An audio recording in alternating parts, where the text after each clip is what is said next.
Hello everyone. In this video we are going to understand the at conditional annotation from the Spring framework. Okay, so before understanding the conditional annotation from the Spring framework, let us discuss a problem which we can solve using the at conditional annotation. So we are a company who books trades every day, and we also save the information of the trades that we have booked, and at the end of the day we receive a file from the exchange for the trades that we have booked, and at the end of the day we are going to run a matching process which will match the trades that we have in our system with the trades that we have received from the exchange in a file.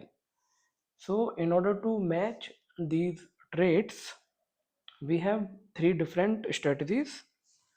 The first strategy is one to one matching strategy, and the second strategy is one to many matching strategy, and the third matching strategy is many to many matching strategies. But the problem is that at a time only one matching strategy can be used.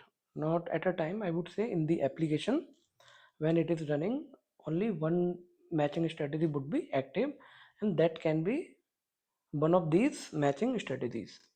So here you can see it that we have one matching strategy interface, and this interface has three implementations: one to one matching, one to many matching, and many to many matching. So here we have a problem that for this interface at a time only one bean would be active, but we have three different beans, so we have to make sure that either of these three beans, only one bean should be active. So how we can do this using the conditional annotation, we are going to understand that. Okay, so one more thing, uh, how we are going to know that which strategy we are going to follow, because based on that we would decide that which bean we have to create.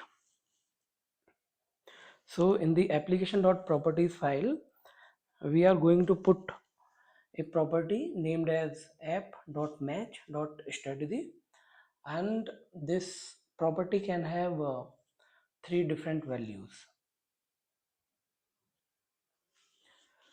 Yeah, so on the screen you can see all three different values. So for one to one matching we have this 1 underscore 2 underscore 1, and in the same way we have two more values. So for one to one, it means that it is going to match a single trade from our system with the trade in the file. In case of one to many, one trade from our system would be matched with multiple trades from the file, and in case of many to many, multiple trades from our system would be matched with multiple trades from the file that we have received from the exchange. Okay, so based on the property value the beans should be created. Now let us try to understand what is conditional annotation. So the at the rate conditional annotation in the Spring Boot is used to conditionally include a bean component or configuration based on a specified condition, and that condition is the one which we are going to define. So based on that the bean would be created. So in the condition we can write our own custom logic to determine whether the bean should be created or not. The at the rate conditional annotation is useful when we are creating beans with certain conditions, like the bean should be created when a particular class is present in the class path, or any particular property value is present in the application property file, or we can also rely on the environment variables. Now the question is where we can use the at conditional annotation. Yeah, so we can use at conditional annotation at the method level.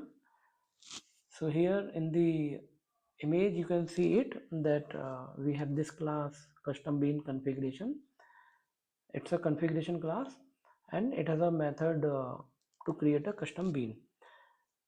So on this method we can use this at conditional annotation, and we can also specify the condition. Based on that, it would be decided whether the custom bean should be created or not.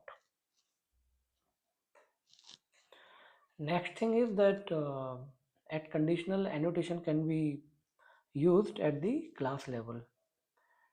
So this class can be either configuration or component. In the image you can see it that it's a configuration class and its name is app config, and at conditional annotation is used in conjunction with the at configuration annotation, and the condition is also provided to it, and the condition is some condition dot class. So this condition, some condition would be evaluated.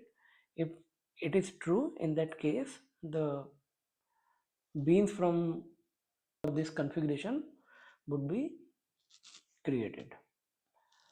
Yeah, last but not the least, the at the rate conditional annotation can be used at the class level. So it can be a component, it can be a repository, or it can be a service. So it can be used in conjunction with the component or repository or the service.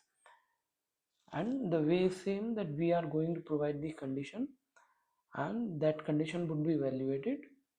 If the condition is true, in that case the component would be registered as a bean in the Spring container, and if it fails, if condition is false, in that case the bean would not be created for this component. Okay, now let us try to understand that how we can specify the condition. So in order to specify the condition, there is one interface named as condition, and which is present in the package org.springframework.context.annotation.condition, and this interface has one method that is matches, and we have to provide the implementation for this method. So it depends on this method whether the bean would be created or not. So this condition would be used by all the beans which we want to create conditionally. Okay, so in the beginning we started with our problem. So in our problem we had three matching strategies, three different beans, and we said that at a time only one bean would be active. So this at conditional annotation can be utilized in our scenario, and inside the condition we can specify the condition in which case the specific bean would be created. So inside the condition what we are going to do, we will read the matching strategy value from the application dot properties file, and then we are going to check whether it matches with the bean on which at conditional annotation is applied.